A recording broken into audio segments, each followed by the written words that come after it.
Okay, so welcome back to For American Dark Comedies. We'll proceed as usual. I'll discourse on the week's film, that's Fargo, for 50 minutes, take a break, and then we'll have 35 minutes of questions and discussions. And if people have complicated uh, questions, they can put them in chat, and I'll immediately take a look at that during the break. So Fargo concerns a kidnapping that goes horribly wrong, resulting in the murders of innocent people and disaster for all three of the perpetrators. The screenplay was written by the brothers Joel and Ethan Coen, and the film was directed by Joel Coen. By 1996, the Coen brothers had already made 5 movies. Critics had liked them, but none had been a financial success. And in Hollywood, you have to follow the money. Their Hollywood career in Fargo was actually on the line. It was a situation like Tarantino's financially unsuccessful directing career was on the line with Pulp Fiction. So Fargo was made on a limited budget and with no big stars. The hero of the film is played by Frances McDormand, the wife of Joel Coen.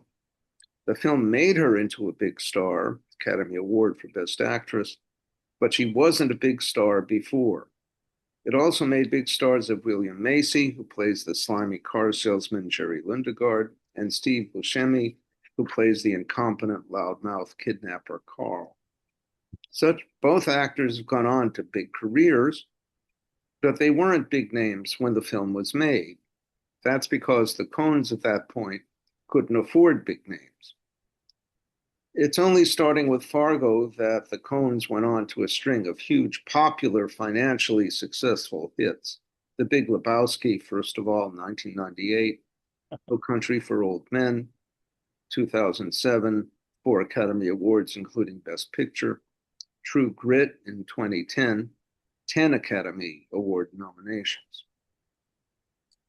Joel Coen and Ethan Coen have always said that many of their films are rooted in their love for the hard-boiled novels of James Cain and Raymond Chandler. These will be familiar names to folks who took our film noir course last spring. These 1930s crime novels were the literary sources of the film noir movement as a whole, starting with Double Indemnity in 1944, which was from a novel by James M. Cain and had a script co-written by Raymond Chandler. So Fargo is very consciously a film noir, but it's comedy. Like Double Indemnity, it's a crime story set in the supposedly respectable middle class, which Pulp Fiction last week certainly was not. Like Double Indemnity 2, the crime in Fargo is fraud. In the one case, a fraud perpetrated on the insurance company via a phony fatal accident. In the other case, a fraud perpetrated on mean, rich Wade Gustafson via a phony kidnapping of his daughter. The emphasis on middle-class fraud, that's because Double Indemnity and Fargo both share a particular literary heritage.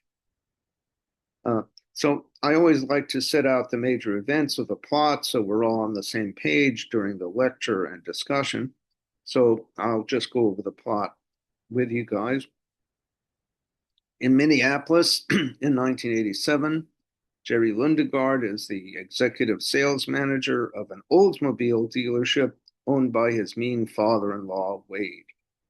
Jerry's in big financial trouble. We never learn why. And so he plans to have his wife, Jean, kidnapped. Her wealthy father, Wade, will give him the ransom, $1 million, but he'll tell the kidnappers that it was only $80,000 and their share is only $40,000. Jerry will keep the other $960,000 and tell Wade that the kidnappers took it all in exchange for releasing Jean. So Jerry plans to brutalize Jean and cheat both his father-in-law and the kidnappers. Early in the film, we see Jerry cheating a buyer at the car dealership he runs. It's in his nature. On the recommendation of dealership mechanic and ex-con Shep, Jerry meets the thugs Gare Grimswood and Carl Showalter at a bar in Fargo, North Dakota, hence the title of the film.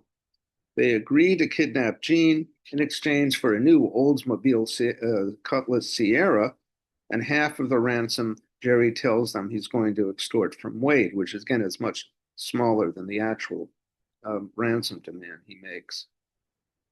When Jerry thinks he's going to get a $750,000 loan from Wade for a real estate deal, money which he intends to use to pay off his debt, not to actually invest, Jerry tries to call off the kidnapping, but he's incompetent and he can't.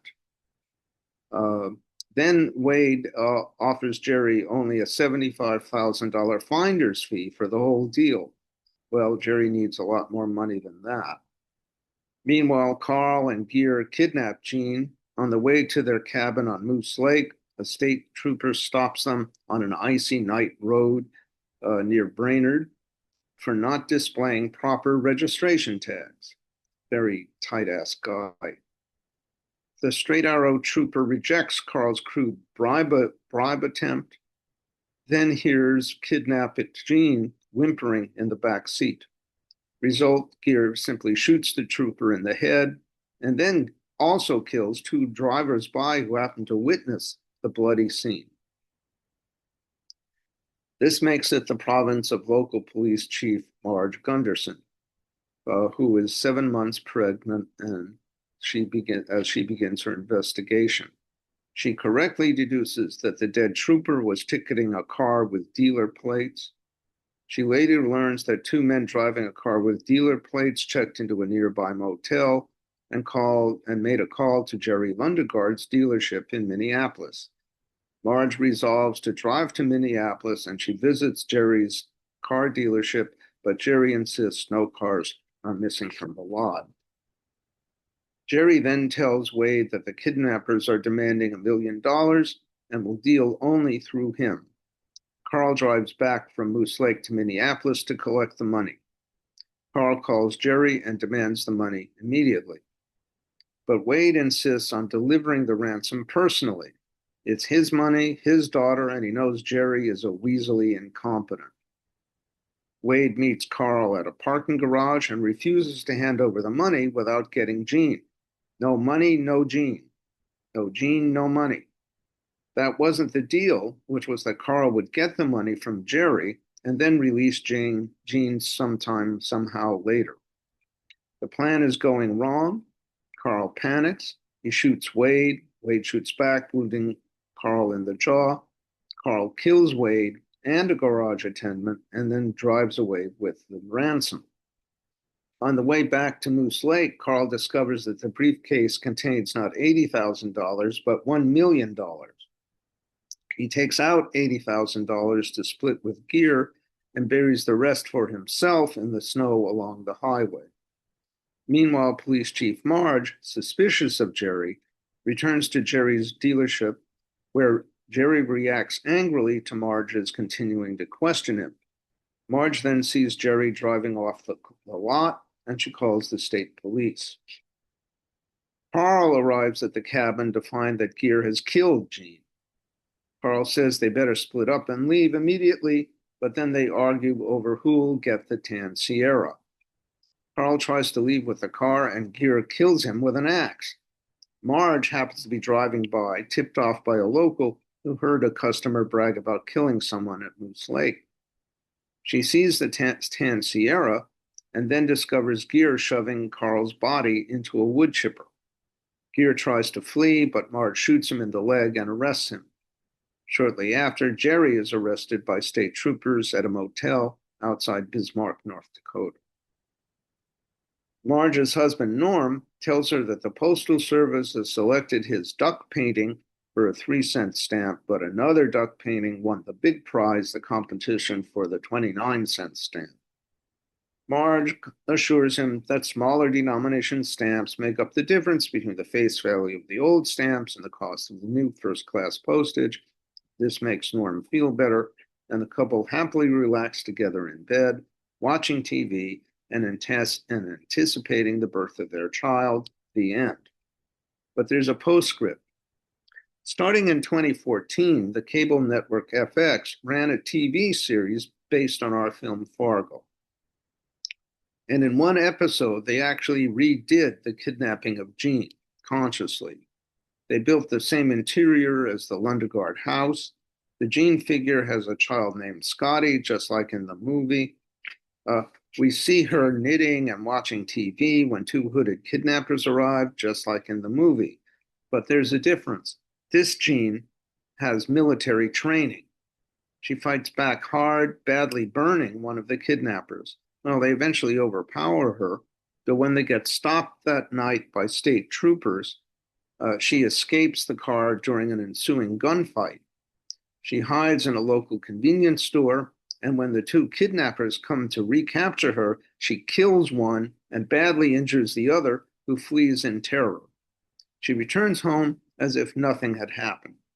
A different happy ending. Okay, so in our film, the kidnapping leads to 7 people being killed.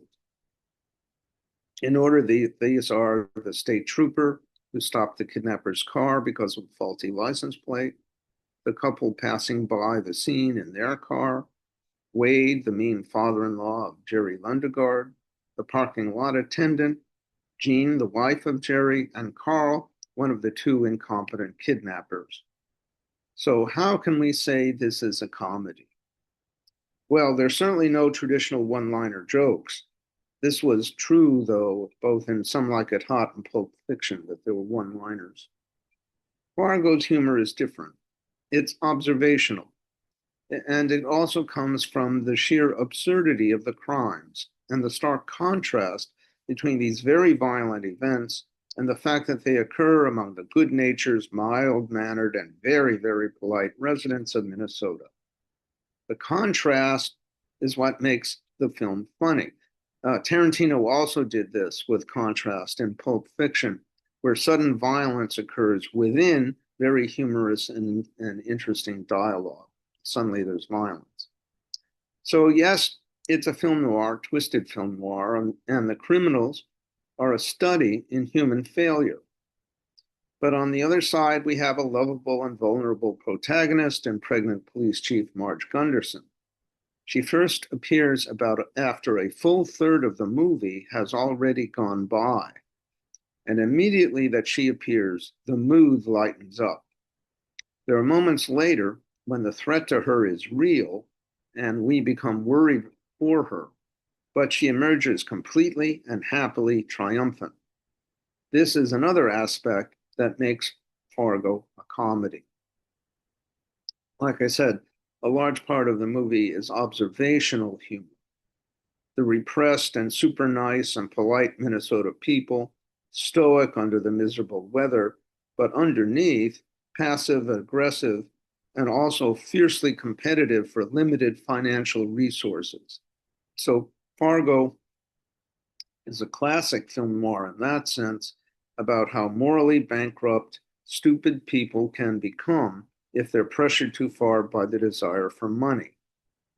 Jerry Lundegaard completely fulfills Noah Cross's statement in Chinatown that, quote, under the right circumstances, people are capable of anything. So just like Double Indemnity, Fargo starts with outrageous betrayals within a family. An example of Minnesota passive aggressive. As you know, Fargo starts with a statement that this is a true story. The script said the same. It's first line in the script. This is a true story. So William Macy, playing slimy Jerry Lundegaard, assumed it was a true story. And a week into production, he finally asked the Coens which crime Fargo was depicting. It was then that they told startled Macy that the story was completely made up. They said the point of saying this is a true story was merely to keep the audience on board as the film's narrative became more and more absurd and over the top. And yet, there's one element in Fargo that's not made up. The hilarious through outrageous scene where the kidnapper Gear feeds murdered Carl into a wood chipper. That actually happened in a murder case the year before in Connecticut. So the most outrageous scene in the movie actually happened in a real murder case. More passive aggressive. Early in Fargo, we see Jerry cheating a customer by making him pay for True Coat to protect the undercarriage of his new car from ice and snow. The customer had insisted he didn't need it, but Jerry lies that there's nothing he can do. In the end, he gets the customer to pay for the True Coat, though despite Jerry's profuse false apology, this customer will never come back to Jerry's car dealership again. This scene early in the film conveniently shows us Jerry's untrustworthiness, as well as his lack of long-term vision. Customer relations is what bring people back. But like the wood chipper story, this True Coat scene actually happened. It's a true story. Joel Cohen says it happened to him when he went to buy a car in his native Minneapolis. At least that's what Joel says. Can we really trust him after the tricks he pulls on everybody? And then there's the absurdity. From the start, there's an absurdity in Jerry's plan.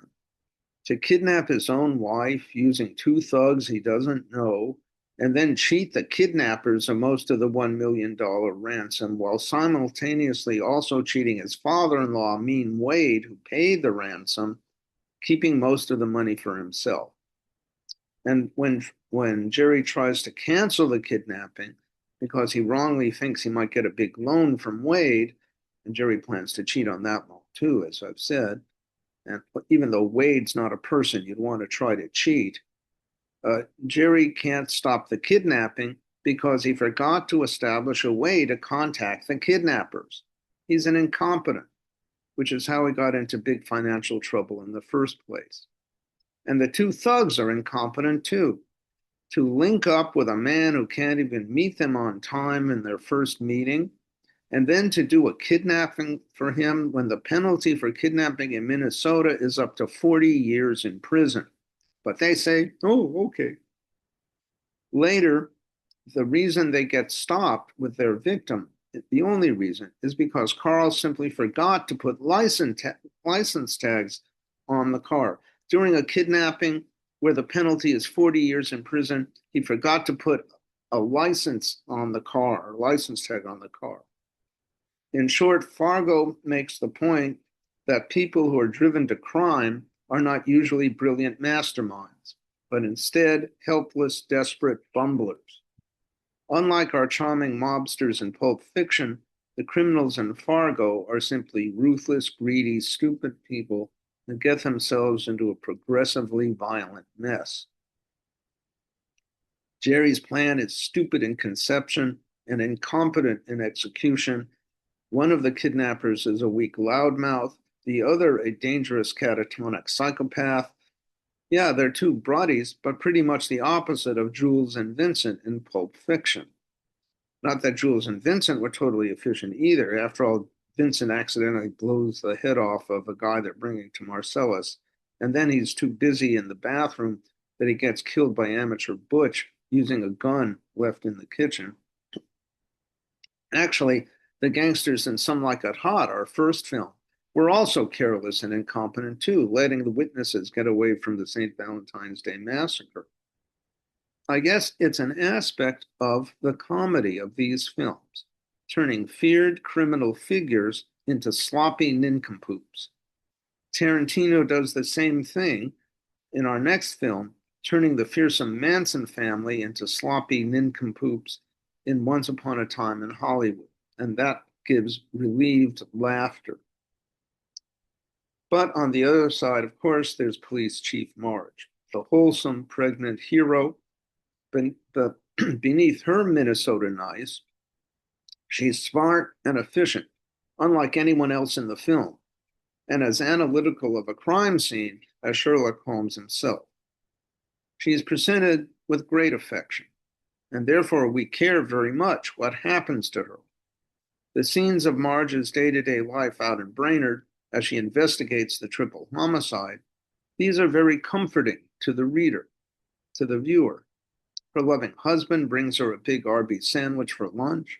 And then she goes out with him to the Norwegian smorgasbord for dinner. It's simply a huge relief from the previous dark emotional and physical violence of the film, and it was intended to be. The Coen brothers' kindness to Margie, and therefore kindness to the audience, extends to giving her a wonderful happy ending. She solves the crime, bravely captures the remaining living kidnapper single-handedly, and then she ends up cozy in bed with her loving and understanding, chubby and balding husband, Norm. Yes, Norm, normal. The scenes of Marge and Norm together are tender and gentle, and so the good triumph completely over the evil. That's why it's comedy. Well, on the other hand, some people find Norm a bit creepy. I'll just say that 10 years later, John Carroll Lynch, the actor playing Norm, appeared all too convincing as the prime suspect as the Zodiac serial killer in the fine 2007 film Zodiac. Marge in bed with Zodiac. That's something to think about. Okay, let's talk about the unusual geographical setting of the film, which Vicki Wolf described right as unwelcoming. Right from the beginning, we're confronted with a numbing expanse of icy prairie emptiness, like Siberia, but with Oldsmobile dealerships and Arby's restaurants. We encounter characters who seem emotionally congealed. Here, Grimswood, Wade Gustafson, Mr. Mora talking to the deputy about the guy who boasted to him of murder. Mrs. Mora told me to call it in, so I called it in. End of story.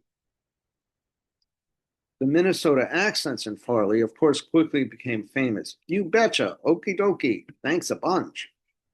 But the juxtaposition between the seemingly harmless Minnesotans, chipper, cute speaking, hockey loving, Oldsmobile driving, goofy winter clothes wearing, suburb living, and the sudden violence of the movie is what makes it work dramatically and comically. And the accent and the way of delivering it contain a similar contradiction as the violence. The bright tone of the accent actually carries a lot of tension with firm lips and limited jaw movement. Fargo's accent coach, Keely Walter, said, quote, as Minnesotans, we tend to keep our jaws and lips pretty tight. It's almost like we're doing a tense smile. Yeah, and the tense smile is a good manifestation of Minnesota nice. The Minnesota accents are, of course, a remnant of the Scandinavian immigration more than a century and a half ago. And real Minnesotans say the film exaggerated it only a little. But the script uses the ways of speaking to reflect the tension between niceness and competition and incipient violence. The script actually came with pervasive pronunciation notes attached. Frances McDormand had a dialect coach to help her all the way through the film. And the point was not just technique. The point was not just the accent. It was to reflect the character behind the accent that produced the accent. But actually, nobody talks that much in Fargo except Steve Buscemi's Carl Stowalter. Nobody really tries to communicate. Even Marge and Norm, cozy as they are, fit that pattern. Yes, they have a warm, cozy home and a warm, cozy relationship, but actually neither has much to say to the other either at the beginning of the film or at the end. Gotta have a breakfast, Margie. Prowler needs a jump. 2 more months. Yes, they have a companionability, which is contrasted with the grating disharmony over at the Lundegards. But even Marge and Norm are living in a culture and an icy winter where words are rare and as precious because of all the icy snow. So above all, Minnesota, as depicted in Fargo, is a country where competition is fierce for limited resources. The thing about Minnesota Nice, as the Coen brothers depict it, is that it's not real cheerfulness. It's stoic cheerfulness. As we said before, we began, the only chipper that's real in the movie is the wood chipper. It's true enough that a good part of the country regularly deals with polar conditions every winter, unlike all of us here in our California paradise. But the culture of life-threatening winter had rarely been shown in American films before Fargo, though it's more frequent after Fargo's success. Perhaps this was because the rituals of scraping ice off the windshield, I certainly remember doing that, praying for the ignition to start, I remember that too, wearing headgear for protection, not for style, the feel of the oppressive force of nature, the wind and snow and the blank white existential horizon. All of this is foreign to people making their careers in warm and sunny California. And it's a beautiful day, declares Marge towards the end of the film, driving into yet another foggy Minnesota total whiteout. Yes, it's meant to be funny, but there's a different undertone. These folks are so stoic that they think a foggy whiteout is a beautiful day. Well, at least there's not a blizzard. And the remark about blizzard brings me to another ironic fact about the making of the film.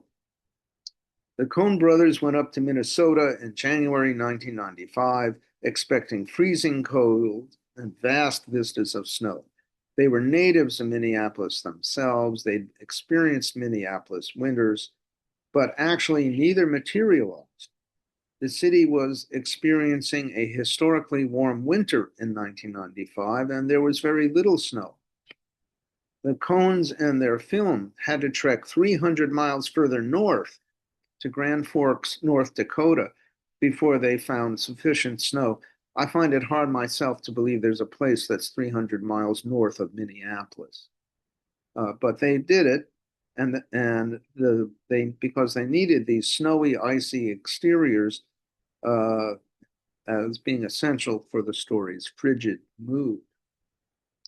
And of course, there really is a Brainerd, Minnesota, which you can visit, and it really is situated on the bleak prairie between Minneapolis and Fargo. And there really is a big statue of the woodsman Paul Bunyan there. But again, Brainerd itself was too warm and lacking in snow for the Coens to actually film in the real Brainerd. And the Paul Bunyan statue we see in Fargo is not the real thing either. It was designed for the film. It's bigger and it's intentionally more sinister. A giant woodsman with a sneering smile, glaring mad eyes, and carrying an enormous axe. It towers over the Brainerd of Fargo as an evil hallucination. The statue is gruesomely funny, but at the end of the film, Garrett Grimswood, with his own lethal axe, is the horrific double of the statue. The humor in our 1997 Fargo is therefore often dry. Okay, so let's talk about Margie. Many viewers find Norm insufferably dull and don't even understand why smart Margie ended up with him. But then some viewers consider Margie dull too. In Fargo, the Coens like to play tricks on the audience. We've seen that with This Is a True Story. But with Police Chief Marge Gunderson, they are not playing tricks. Frances McDormand won an Academy Award as Best Actress of 1996 for her portrayal of Marge. Marge is a local police chief who carries and expertly uses a revolver, the original phallic symbol of legal authority, while at the same time she's also carrying a large and swelling belly containing a child, proof of her female reproductive power as well. She's got both. She is a skilled and self-possessed investigator, and she demonstrates far more practical intelligence than any of the film's male characters, not one. But Margie is also a comic figure. She walks funny, she talks funny, she spouts moralizing cliches. Some critics dismissed her as a banal rural clodhopper preaching Norman Rockwell goodness. Well, this is clearly wrong. Marge Gunderson is one of the great figures of American film, as great in her own way as Jules was in last week's Pulp Fiction. One indication of Marge's central significance as Fargo's emotional and moral center was the image chosen to market the film. The still photograph on Fargo film posters in theaters, and later on the covers of Fargo videotapes, and later still on Fargo DVDs, portrays Marge kneeling and looking down at the dead state trooper, whose corpse is spread horizontally across the frame against a background of blank white snow. She leans forward compassionately, wrapped in a large police parka, wearing an American flag on one shoulder, and she has a big gold star on her fur hat. So far in the film, the audience has been exposed to a steady stream of dark and grotesque events.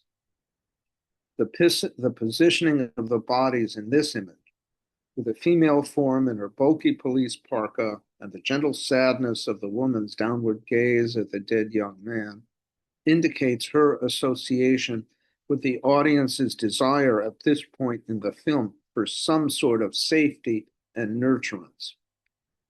But this yearning need in the audience for the reassurance and nurturance, which Marge so powerfully symbolizes, must be cloaked in humor. After all, we're adults, not infants.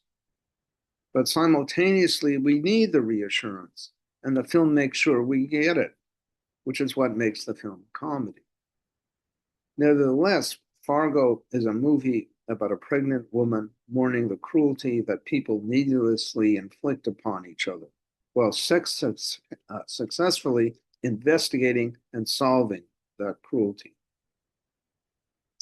The film uses Marge for its few direct expressions of sadness, shown straight in close-ups of the policewoman's face and blue eyes, and the lines she speaks in simple rural language. It's a real shame. And I just don't understand. All this for a little bit of money. Marge's face in the film is pudgy and dimpled, unusual for any female's movie star. And of course, it's done with makeup. The real Frances McDormand has a thin face. The gentleness and orderliness of Marge's life in Brainerd is especially sharp because aside from Marge and her small circle, her husband Norm and the dim but well-meaning cop Lou, the world of the film is a brutal noir world of violence, chaos, and betrayal.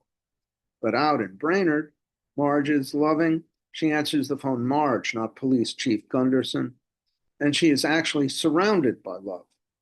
When Lou makes a mistake in investigating the tan Sierra, and Marge intelligently corrects that mistake, geez, he responds, stunned at his mistake. She then immediately reassures him by telling him a silly joke. She is compassionate towards him. Meanwhile, Marge's husband, chubby, balding Norm, is concerned to fix her breakfast before she goes out in the icy cold to deal with a triple murder. And Lou has thoughtfully provided her with hot coffee as soon as she appears on the icy road. Later, loving Norm brings Marge lunch from Arby's. Norm actually had been a Brainerd cop too. There's a backstory here. And he'd given up his job because the local law didn't allow couples to serve together. And he knew that Marge was the smart. So in Brainerd, Marge is the respected professional, but also is physically nurtured by all the men around her. That's worth thinking about too. Marge is a powerful figure whose potency is kept in check by comedy, by the combination of the film's overall ironic tone and its orchestration of comic incidents. But Joel Cohen, the film's director and the husband of Frances McDormand, who plays Marge, stresses Marge's unassuming, honest character and her ability to communicate sadness to the audience, the sadness of these events. And at the same time, she's the only highly capable character in the film while all the other characters are not. Joel Cohen says, yeah, she wears a funny fur hat, she walks funny, and she talks funny with that accent. And there's a gentle humor in all that we intended. But above all, the script treats her with respect. Here's an example of the double perspective the audience is given on Marge by the film. At the site of the triple murder out on the road, Marge, trudging through the snow, deduces what had happened. The trooper pulling over a car and getting killed, and then another car passing by, and the passersby being hunted down and killed themselves. We know that she's right because we witnessed these events. We know that her deduction is precisely correct. But then suddenly she bends over. Lou says, you see something down there, Chief? Marge responds, nah, I think I'm just going to barf. A second later, she stands up straight and says equably, well, that passed. Morning sickness, now I'm hungry again. This always gets a laugh from the audience, and it's an affectionate laugh. But the point is, the sequence shows Marge as one, someone who's terrific at deducing exactly how a terrible crime happened, but two, is also in the helpless throes of pregnancy, but also three, Marge accepts her morning sickness with stoic resignation and triumphs over it. Well, that passed. And in this way, she illustrates to the audience the kind of stoic resignation needed from everyone who lives out on the icy plains of western Minnesota. It's the same stoic resignation Norm displayed when Marge came back into the house and announced, Prowler needs a jump. She went out, the car wouldn't start. Is she upset? No, she just goes back inside the house and says Prowler needs a jump. And Norm stoically goes to get it started with the electric jack. This is the same stoic resignation when Mr. Mora tells the cop about Carl's boasting of killing someone. The radio said it's about 2 degrees outside, and they're dressed for Antarctica. And so it's Mr. Mora and the deputy, and Mr. Mora says, she's going to turn cold tomorrow. And the cop says, yeah, there's a cold front coming in. And Mr. Mora says, yeah, you got that right. 2 degrees isn't cold to these people. So that's that atmosphere of stoic resignation. In her final confrontation with the psychopath Gear Grimsrud, we are increasingly compelled by fear for Marge's ungainly vulnerability as she waddles, gun drawn, toward Grimsrud's depraved malevolence. This scene generated tremendous anxiety in me, and I'm sure the first time people saw it, it created tremendous anxiety in you. For me, it's the most tense moment in the film, except for the kidnapping of Jean, which is just one horror. And this confrontation between Marge and Gear comes, classic film noir, at the climax of her investigation. I will just note that she shoots Grimrod in the leg as he's trying to run away, just like Dirty Harry shoots Scorpio in the leg in Dirty Harry, as that monster is trying to escape. Of course, Marge doesn't torture Grimsrud as Dirty Harry tortured Scorpio, or maybe she does. She submits him to a schoolmarmish lecture on morality while he can't escape it since he's handcuffed in the back of the Prowler. As for Marge's homespun moral wisdom, she enunciates values that the Coen brothers clearly admire, but they rarely express it straightforwardly in their films. Marge's simple words to the killer about who cares about a little money, and her idea of a beautiful day, a Minnesota whiteout, these have received ridicule.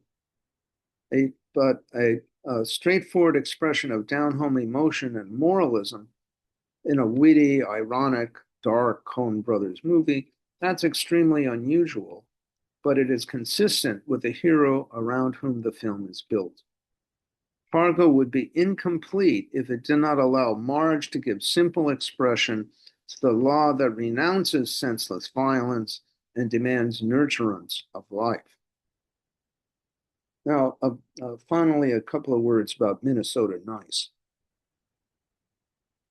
The penny drops for Marge when she goes back to see Jerry at the car dealership, and he shouts at her, I'm cooperating, angrily. This is a violation of Minnesota polite, and it reveals to us simultaneously the stifling power of custom. He's violating custom, and reveals to Marge, who's an adherent of custom, that something is dreadfully wrong with Jerry. There's no call to get snippy with me, she responds sternly. That's the angriest she ever gets in the film. Not at the dead bodies, not at Grimswood, at Jerry getting snippy. And it shows her what she'd begun to suspect, that something is wrong with the entire situation. She's already connected the dots with the dealer plate connected to the crime and the phone calls to Jerry's dealership. Lundegaard, and this is another example. Lundegaard says, I'm busy when she enters his office, but she ignores this quite amazingly, though very politely. This will only take a minute, and then she sits down to talk. You know, I'm carrying quite a load. That's the excuse, said with a smile. She has no intention of him escaping. William Macy is desperate to escape, but she's trapped him. But the first thing that erupts is his violation of Minnesota custom. Then the broad situation becomes clear. In the face of her sternness, he flees the interview. So finally, Fargo is certainly a collection of different film genres, just as Pulp Fiction was. We get suspense, comedy, action, crime, and even, in a weird way, with Margie and Norm, a little bit of romance, all thrown at the audience simultaneously. But underneath it all, it also provides the audience with a consistent moral message regarding greed. For some people, some things will never be enough. Start with Jerry. He's married into a successful family, but he somehow falls into debt with some scheme that's failed, so he needs a lot more money. There's the $350,000 scam he's trying to pull on General Motors AC. Then there's the $750,000 scam he's trying to run on his father-in-law, planning somehow to cheat him about the parking. And then there's the $1 million scam he's trying to run both on his father-in-law with the kidnapping of his own wife, and also on the kidnappers. Then when Carl asks for $80,000 instead of $40,000 because of the triple homicide, which has increased the risk, Jerry bleats, but we had a deal. The hypocrisy and narcissism is fantastic. The deal involves the kidnappers not knowing that Jerry has demanded $1 million from Wade, not $80,000.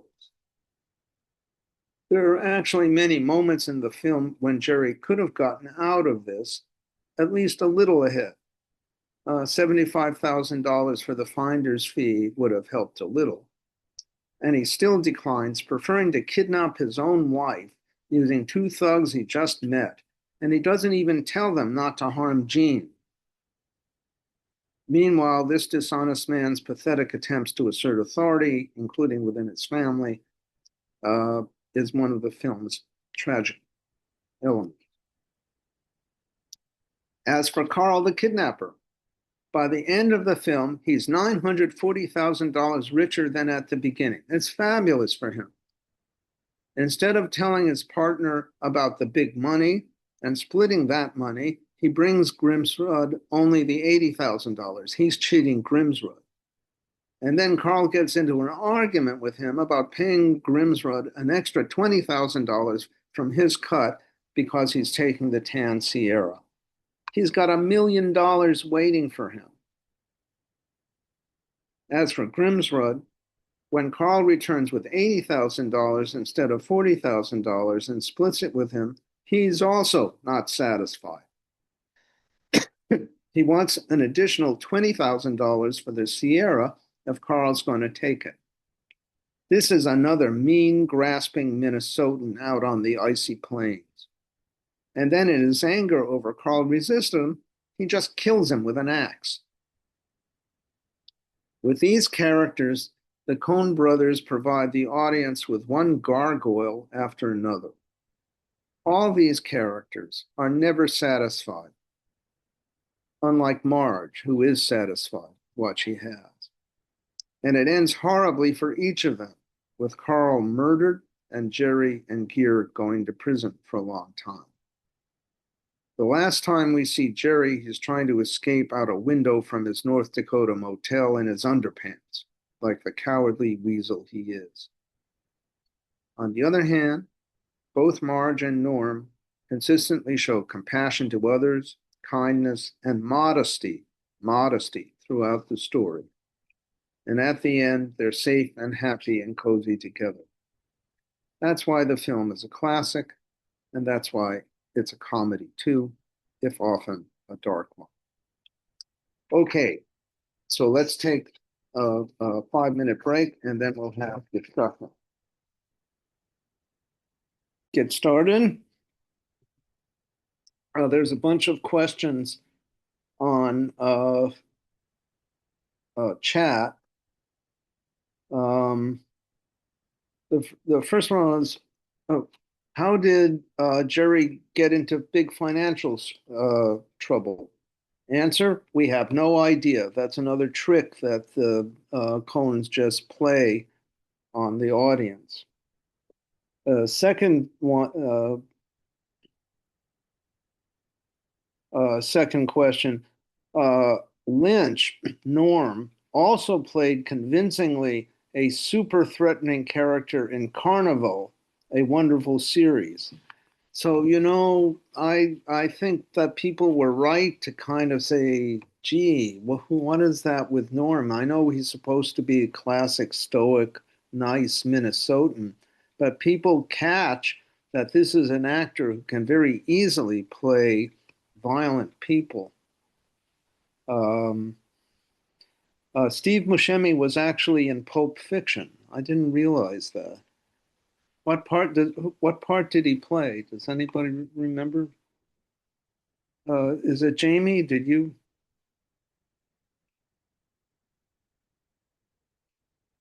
You got to unmute. Unmute yourself, please. I'm trying. Yeah, he was their waiter in the Cadillac in the restaurant. Really? Yeah, it was a young Steve Buscemi. Oh, he was imitating Buddy Holly. That's right. Okay, I had no idea. Okay, Yeah. amazing.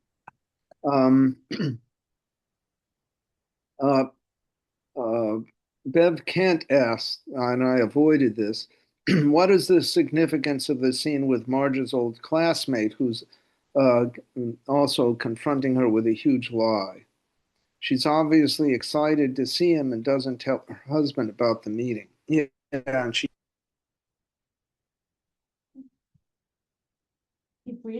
Art, you're frozen. Uh-oh.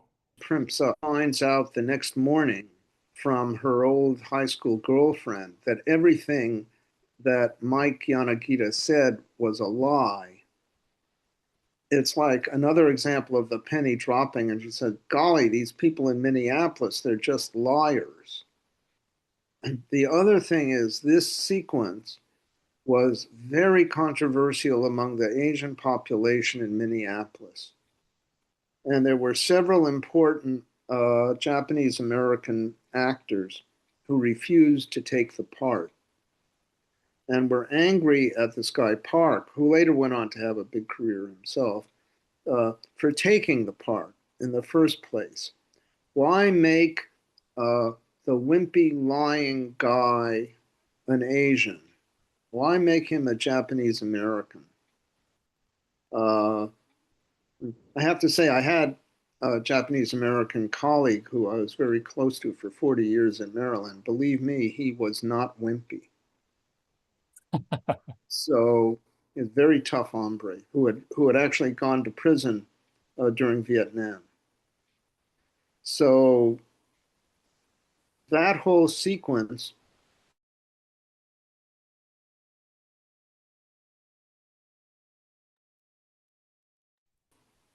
was victimized by Art, we that lost you. sequence. Art, I'm sorry, Oh, we lost you there. Could you repeat that, please, Art? You froze on us a okay. moment. Yeah. That whole sequence with Mike was felt in the Asian community in Minneapolis that they were being victimized by this.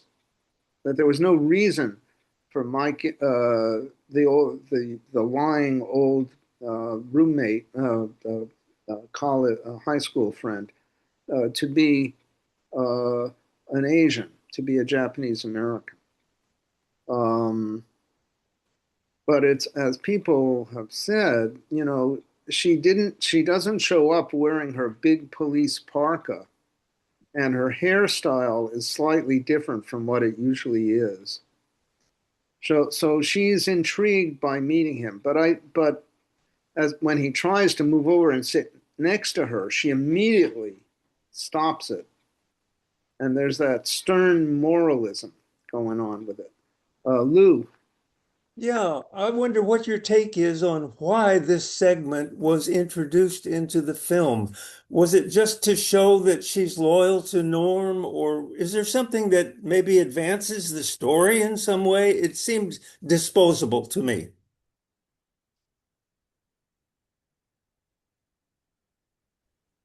Yeah.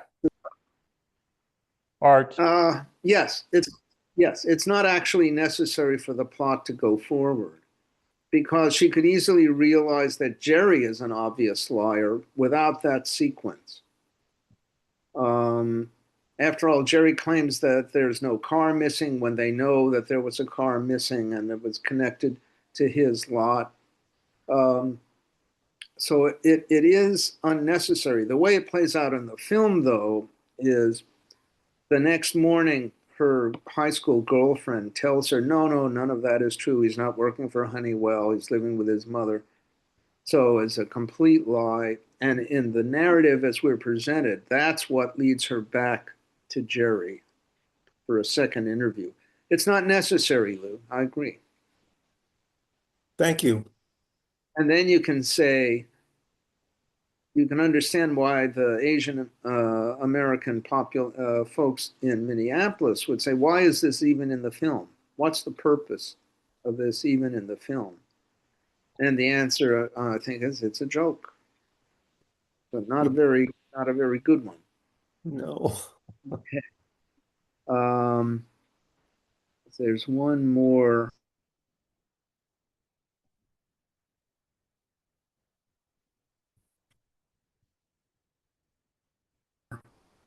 Oh, there's a. Okay. Um, um, so somebody says, well, was the Mike Yanagita thing, which has just a little bit hint at adultery, uh, meant to contrast with the happy, dull relationship enjoyed between Marge and Norm? What do people think? You know, how long could you stay married to Norm until you'd want to have something else besides porridge for breakfast? uh, I see. Nobody wants to touch that one. I see. not me. Okay. Yeah. I'll tell I'd say maybe two. Oh, there I go again. Sorry. Vicky is Jamie, and then Vicky. Assuming you've got, we can hear you. So Jamie first. I actually saw Mike in a different way. I saw him as just extremely lonely. And the whole setting for me was just a place of extreme loneliness and insulation and separation. So he played a part for me that sort of just accentuated the setting. And he was just so, so lonely. And so that to me was where it contrasted. Like she had Norm, And, all these other people are talking about their wives or their husbands, and he was so alone and his life had gone nowhere. It just felt like that was Fargo to me in a person. Jamie, I think isolation is a theme in the movie. Mike is the the really great example of it. But Jerry is isolated, doesn't actually have a relationship. Jean is isolated from Jerry and her father, who she basically is afraid of. Scotty is isolated. The kid is totally isolated and ignored. Uh, Carl is constantly fighting alone against the world. Uh, Isolation is a clear theme in the movie. Now that you set it out, you can see how that would be. That very good. That's a very good point. I think Richard has his hand up. Yeah, I saw Mike differently. I thought he was kind of sociopathic. He came into the movie with an agenda. He was putting moves on Marge. When move A didn't work, then he went to move B, which is poor me, I'm alone in the world. But I thought it was all very manipulative, which brought up Lou's point. Why is he there? To prove that she is immune to being manipulated. But I didn't see that she had any particular warmth for Mike. She kept him at arm's length. I'm thinking about that. So I once had a girlfriend from 1970. We'll talk about that next week also, who I've remained in contact with, even though I was happily married for 35 years. And then my wife died. I'm happily married now. But we've remained in contact. And I gave a talk in Southern California in 2008, and she and her daughter came to see me. And it was very nice, but there's an edge to it. It's not that I was going to cheat on my wife. She wasn't going to cheat on her husband. But nevertheless, there was a relationship that once existed. The difference, I guess, with Mike is there was never a real relationship that existed. At least we don't think so. Did she ever go out with him when they were in high school? I don't know whether that's clear at all. But for me, watching it, because of my own history, I could see how edgy the thing might be. And of course, she rejects him immediately. And she isn't warm to him. Her compassion is impersonal in a sort of way. I think that's true. Vicky. In my experience in living in that part of the world, having an Asian, there were very few Asians, so I never understood the reason for that either. But in terms of Marge, I mean, he calls out of the blue at past 11 o'clock at night in the first place. And she takes the call as though nothing's wrong because she's empathetic, because she hears neediness. And that certainly comes out in their meeting together. And maybe it's just another facet of Marge's personality, that she is empathetic to everyone, but without crossing boundaries or even wanting to cross them. I think they were clear in the conversation she had with her girlfriend the next day. He never did marry Linda. Linda does not have leukemia. She's alive. He's been in psychiatric care.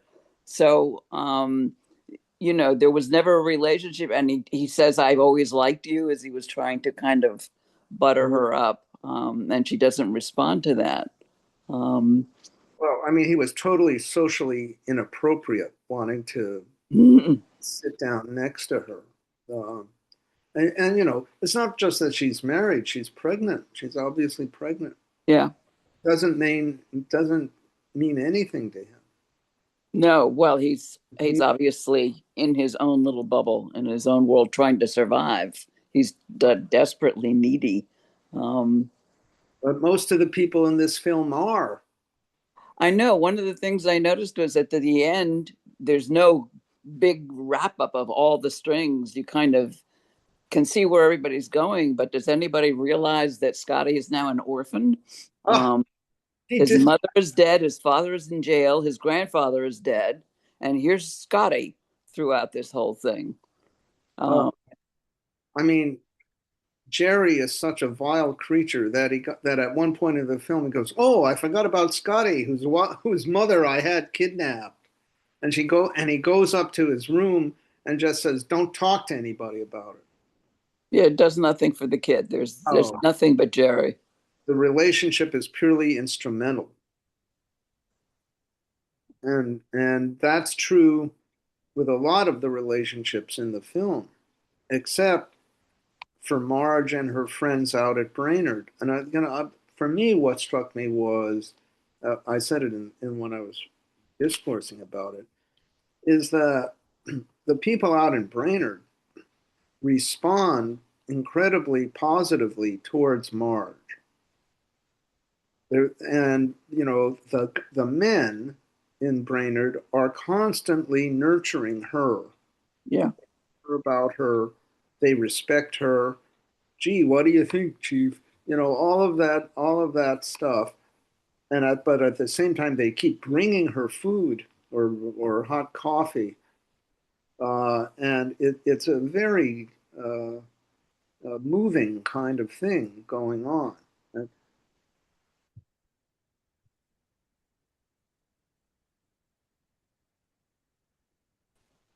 Young women who describe Buscemi as funny looking, and everyone understands that he is funny looking, so the description is right on.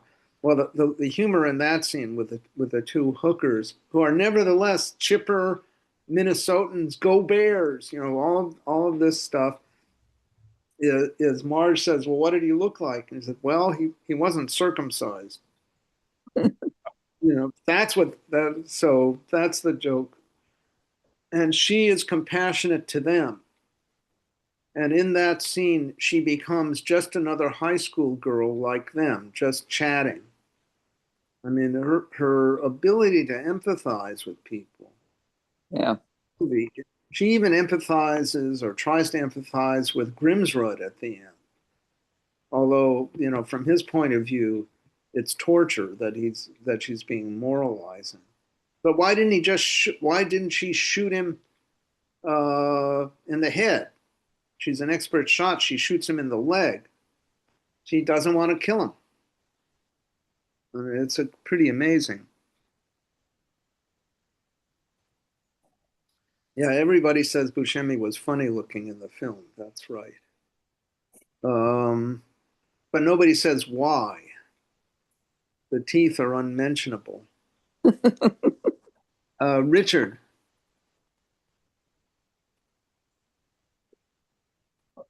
Are you muted, Richard?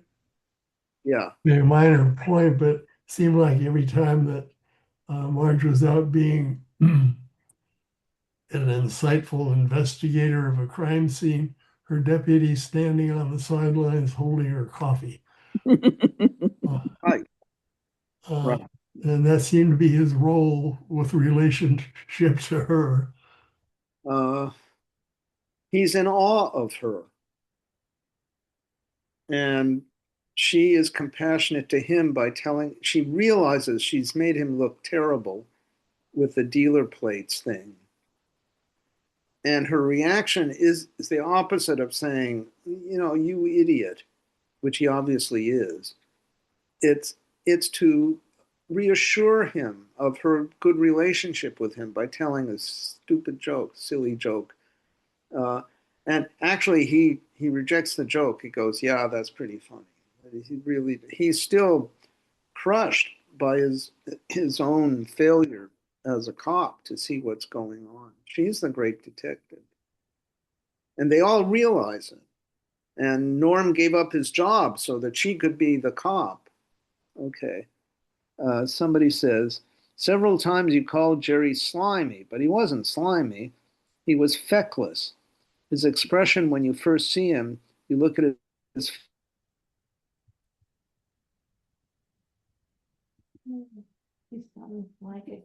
Yeah, face and sometimes. this was so Deep interesting. breathing. Yeah. Yeah. I think he's slimy. I mean, he constantly cheats it. His basic stance is isolation and cheating. Shelley, are you raising your hand? You have to unmute. Yeah. No, Okay. I would not have called him slimy because he was so incompetent. He was a cheat, he was an idiot, and so forth and so forth. But I think slimy implies that he can succeed in his, Oh, but anyway, I thought that was awful. But I did think that your analysis of the snow and all of that and the Minnesota nice. I wondered why they chose Minnesota. I mean, I've heard Minnesota's nice, and you say that the Coen brothers were from there, but why Port Minnesota? oh, because they're from there. And So they, to some extent, it's a love letter to Minnesota, and to some extent, it's not. But slimy in the sense that, he is entrusting his wife to these two thugs who he barely knows in order to get money. That seems slimy to me. I mean, well, of course, it's competent too, but it's totally incompetent. Well, slimy in the sense of dishonest, but anyway, it yeah, doesn't really matter. But not a word that I would choose because to me it sounds like a con man, and he was the opposite of a con man. He couldn't con anybody into anything. and Meg says he was too clean cut to be slimy. Actually, the clean cutness is part of the sliminess. That he appears to be dependable, but he's totally undependable as a person. But he knows how to manipulate so that people assume that he's respectable and a straight arrow when He doesn't actually. I mean, he can't con anybody into anything. Oh. I mean, all of them are, I think he was just incompetent and. I think it's right that he can't con anybody into anything. He's trying, but he can't con his father-in-law who's contemptuous of him. He can't even con Carl, who's not too bright himself. He fails at that. I mean, part of the film is about failure, and as versus Marge's success. Jim. Oh, you made one mention of a production issue that they had by having to move north, and often you say quite a lot about production of the films. Is there anything in the production of this movie of interest? Well, the fact that they had to go searching for snow in Minnesota in 1995 in January. Yeah, yes. Yeah, I don't know what that says about global warming, but it was already certainly going on there, and it was unusual. I would say about the grit of the people in Minnesota as they're depicted that way. These are the people in Minneapolis who resisted successfully against ice. It was incredible. Yes, incredible. So there's a grit that's going on there. Susan. Unmute, please. Okay, I've got mine up. Okay. Go for it. Okay. I wanted to dispute with Shelley. I think he is a con man. He's a wannabe con man, con artist. I'm talking now about Jerry. Yeah. There's so many wannabes in here. There's a wannabe artist named Norm. And you keep mentioning what a tender relationship they have. Norm has got an IQ of about 70, in my opinion. And he's there really as a foil for how brilliant Marge is. So yes, there's the sense of, yes, they're close, they're cozy, it's sweet, it's nice. And she treats him really well, but he's about as dumb as they come. So there's a lot of wannabes in this. Not very talented either, as it turns out. That's right. That's right. I don't know. I'm touched by the line, gotta have a breakfast, Margie, which he keeps stoically repeating. which I think is a sign of great affection that he has for her and care. Even dumb husbands can be very kind. Why? Yeah, well, that shows. But again, about Norm, he really is good at that actor. Lynch is really good at playing villains. Yes.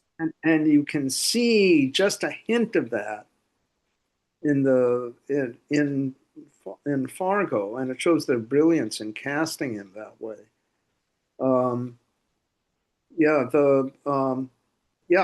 Lou, is it?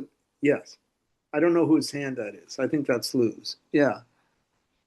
Come on, it's right there, you doll. So, one of the things that Joan and I feel is very important to a marriage, extremely important, because we're seeing a divorce within our family at this time, because one of the parties was very strong and bright, and the other was Mr. Helper, and uncontrolling, letting things go. And this marriage violates that rule. It's really interesting watching how smart Marge is and how stupid Norm is as Mr. Helper, and being very, very supportive. Isn't that an interesting contrast, though? I mean, in the way that marriages work or don't work. Maybe he, out in Brainerd, they have low expectations. I'm thinking about that. So I've been married to two women, and both of them were brilliant. And well, that says something about you. Maybe, yeah, maybe I'm the helper. That could be. No. I meant the other way, and that your marriage has lasted. Okay, Susan Hanson. I'm going to speak up for my husband because he's not saying it himself, but he has told me many times that a marriage, cannot succeed where there's as much as 20%, 20 points difference in IQ between the two people. Interesting. Anything 20 or more, it just cannot succeed because of the difference in the intelligence level. John Morrison is shaking his head. Are you muted, John? Not anymore. I think IQ is too narrow a measure. Well, that may be. Frankly. Okay. I agree with you, John, because the marriage that we're seeing in our family that's dissolving after 32 years, Wow. It's not so much IQ, it's power. And you saw how Lou and I are just ready to, knock each other out. We're lucky. 65 years of lucky because we're both willing to go at it if we have to. That's not luck. Okay. That's something better than luck. You're working at it. Yeah, there's probably some luck in there somewhere too. But somebody says about Norm, it's not that he's stupid. He's low-key, phlegmatic, and Minnesota nice. He's certainly phlegmatic. I think that's right, and that's in that sense, he's not going to end up killing her. Mhm. Could be an advantage. Yeah, obviously IQ is only one dimension of what makes a relationship work. But the worldview of somebody who's 20 points down the scale from where you are, they're not seeing things that you see the way you see them. Don't know it. Anyway, it could be that Norm in the movie is a reflection of the fact that Marge has had a limited gene pool from which to choose a mate. That's a good one. Jamie, limited gene pool. I think, the choices are limited out on the plains. Not yet.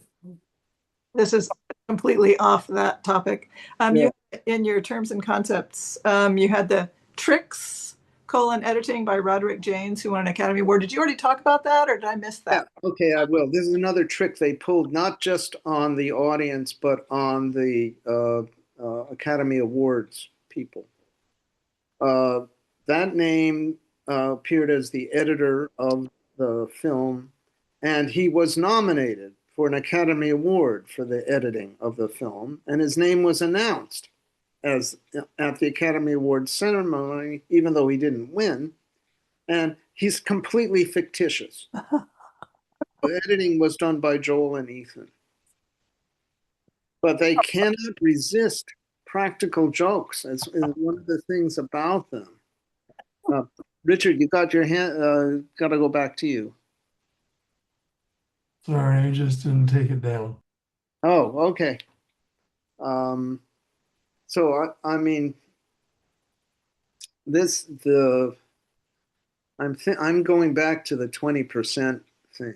So the girlfriend that I had in 1970, she wasn't 20% below me, but she was about 10% below me, and I knew it would, as nice as she was, and we agreed on a lot of things, she just wasn't going to see the things that I was able to see. So I knew that in the end it wouldn't work out. And we have remained friends for 55 years. So it's just that I could tell it wasn't going to do it. On the other hand, her daughter, not only an MD, but a psychiatrist. So maybe I misjudged the genes. I don't know. You think? It's evidence. Yes, it's evidence. But then again, I married somebody who really was brilliant, and then I married the second person who was really brilliant. Yeah. Final point. Yeah. It's not clear to me that IQ tests, for instance. Oh, and by the way, I thought Shelley meant 20 IQ points. I said that rather than percent. I think But it's I not clear to me that IQ tests measure empathy. And the ability to communicate and compromise and all of those things make for, I think, longevity in a relationship. I wanted to go back, as long as we're talking about that relationship. Kathy writes, I see Norm as self-centered, given that he needed consoling about his damned 3-cent stamp and didn't congratulate his wife on solving a triple murder. I don't know, but I think it's surprising. You know, he didn't. They could have included in the script saying, "Oh, honey, you did just great," but it isn't there. He says, "Oh, I only got the 3-cent stamp." You know, and her attitude is motherly, right? She's consoling him.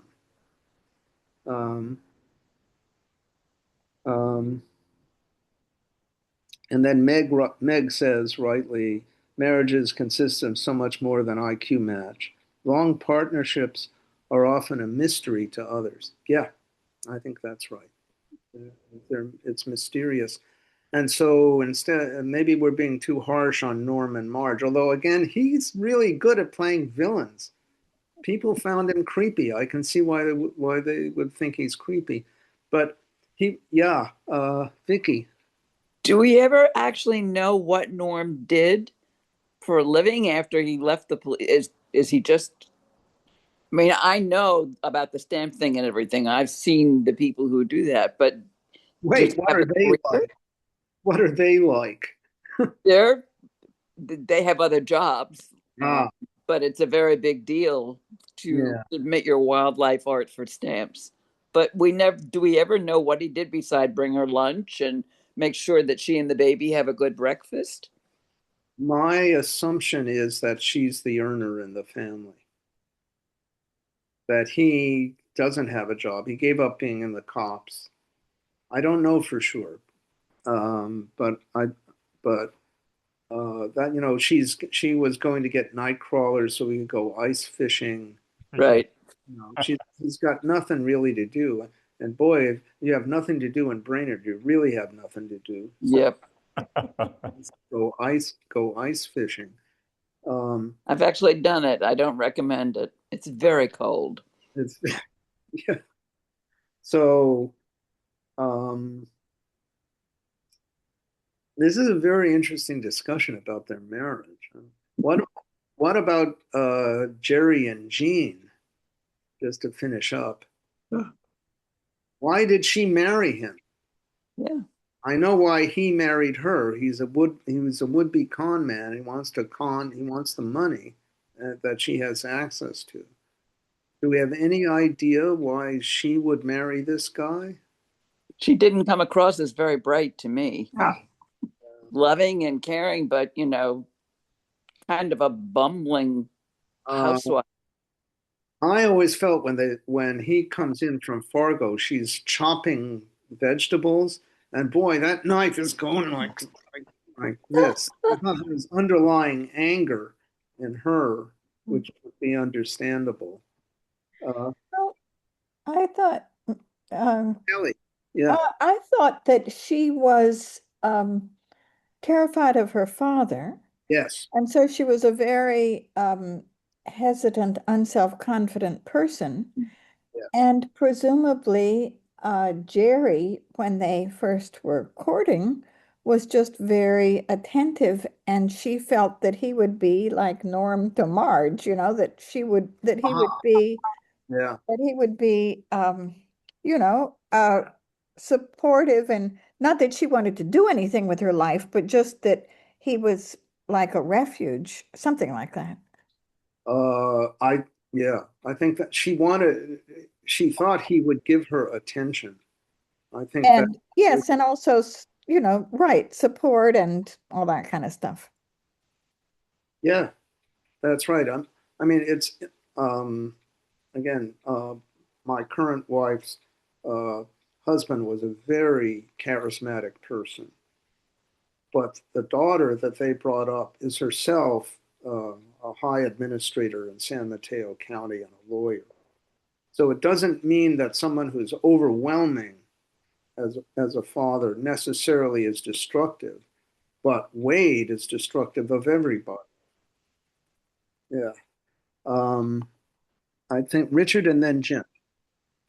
I think a high possibility as to why she married the way she did was passive aggressive against her father. I love it. Yeah. She Perfect picked- example of Minnesota passive aggressive. Absolutely. She picked somebody that her father hated. Somebody her father has contempt for. Just perfect. Mhm. Yeah. I, I like it. That's why she's chopping so meanly at the vegetables. This is another example. Jim. There's a TV miniseries called Fargo, of course. There's 5 seasons of that. Isn't one of those seasons about where that marriage plays a key part? Am I mistaken that for something else? Um, in the The fifth first one, I think, with Billy Bob Thornton. season, she's, yes, The Billy Bob Thornton one, which was fabulous, really. the Jean figure has actually escaped an abusive husband, and that's where she got training as a military in order to defend herself. And so when the kidnappers come after her, they're in for a much rougher ride than Jean in the movie. But that's she was escaping an abusive husband who was trying to kidnap her back. That's what was going on. But in the first one. But they're playing, and the Coen brothers were advisors on that particular episode. They wanted to replay the kidnapping where she comes out ahead, where Jean comes out ahead. The Jean figure comes out ahead. Is that the one with John Hamm? Yeah. Yeah. Now, didn't Macy kill his wife in the first? It was not Macy. Not Macy. It was Macy character. Macy character, I guess. I've Killed confused his it a little wife. bit. Yeah.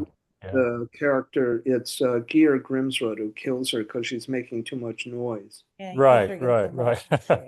Yeah, that's right. Okay. Jim. All right. Well, I guess we're about done unless there's something else from someone. Somebody said, this is interesting too from Meg. Norm actually didn't solicit consolation for his failure with the stamp. She gave it voluntarily because that's her nature. Wow. Wow. Well, that's why she's one of the great figures in American film. That's absolutely right. He didn't say, he didn't solicit her compassion, but she's compassionate to everybody. Okay. All right. Thank you, Art. Okay. See you Great, everybody great next lecture. Thank All right. you. comedy about the Manson family. We'll see how. All right. So long, everybody. Bye. Bye.